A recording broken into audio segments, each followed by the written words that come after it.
Y en el fondo, cuando hablamos de blockchain, realmente hablamos de 4 elementos que son los pilares de la tecnología. Y todo se reduce a esto, ¿vale? Todo aquello que podamos añadir adicionalmente son elementos que incorporan sofisticación, pero los principios básicos de en qué se apoya la tecnología blockchain son estos 4, ¿no?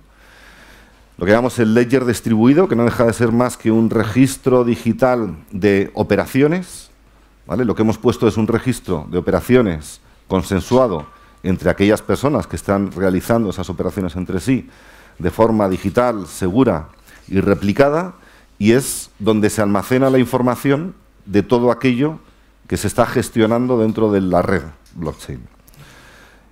Por supuesto, transacciones de cualquier tipo, y luego veremos que podemos aplicar este concepto transaccional a cualquier asset, cualquier activo que estemos manejando dentro de la red, bien sea una criptomoneda, bien sea un documento digitalizado, bien sea un artefacto financiero o bien sea un asset, un elemento físico reflejado digitalmente dentro de ese registro. El segundo componente es el tema de los smart contracts, ¿no? Que también seguramente habéis oído hablar, que simplemente no es más que lógica que añadimos a las operaciones que vamos a realizar en ese registro.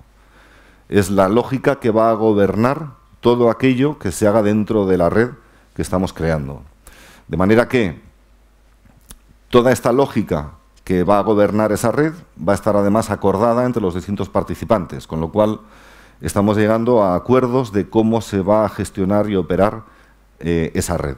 Por eso lo de smart contracts, ¿vale? Porque es lógica acordada entre los participantes. El tercer pilar fundamental es el tema de la privacidad y de la seguridad. De hecho, estamos en las jornadas de seguridad informática y ciberseguridad, ¿no? Y lo que añade blockchain en este sentido es una tecnología que realmente no es nueva, estamos utilizando conceptos que vienen ya de muy atrás, el tema de los hashes, el árbol de Maslow, la forma de encadenar información, que lo que nos va a garantizar es que la información registrada en este ledger no va a poder ser modificada una vez escrita, y que además el acceso a esta información va a ser gestionado y controlado desde el punto de vista de quién tiene autorización a acceder o no. Veréis que en este sentido también hay distintas aproximaciones. Cuando hablamos de las blockchains más conocidas, hablamos de entornos públicos y abiertos, y veréis que cuando hablamos de un entorno empresarial, esta apertura pues conviene estar gestionada, ¿no? Y tenemos herramientas para poder hacerlo.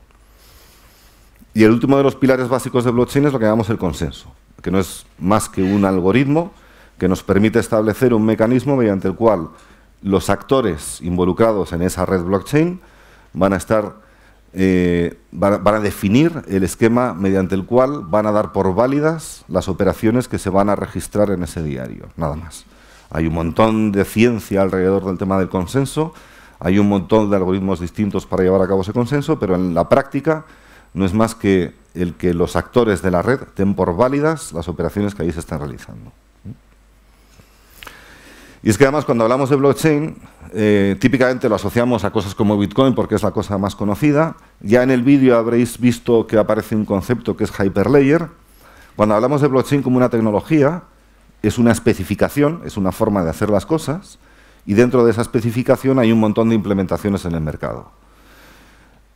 Bitcoin utiliza una de ellas y fue de hecho la primera que se empezó a utilizar, pero hay otro montón de implementaciones. Habréis oído hablar de Ethereum, habéis oído hablar de R3, en la que nosotros, como IBM, nos estamos apoyando para llevar a cabo proyectos dentro del entorno de empresas, es Hyperledger, ¿vale? Luego os enseñaré qué es exactamente esto, pero es una implementación concreta de blockchain.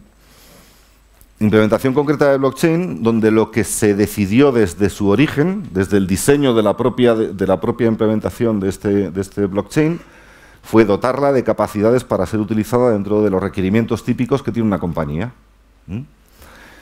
Así que, al margen de las generalidades de lo que aporta una tecnología blockchain en su sentido general, pues hemos añadido elementos que van hacia, por ejemplo, el que cualquier participante que quiera formar parte de la red tiene que estar previamente autorizado por una entidad que tiene la potestad de conceder identidades a esos participantes o no. Es decir, ya no estamos hablando de que cualquiera de forma anónima pueda entrar a formar parte de una red.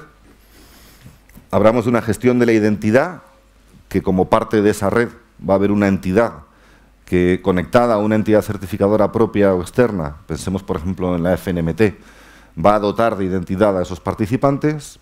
Hablamos de capacidades de auditoría, de poder incluir en la red actores con el rol de tener funciones de regulación de todo lo que allí está ocurriendo. Hablamos ahora mucho debate con el tema de la desregulación de las criptomonedas, ¿no?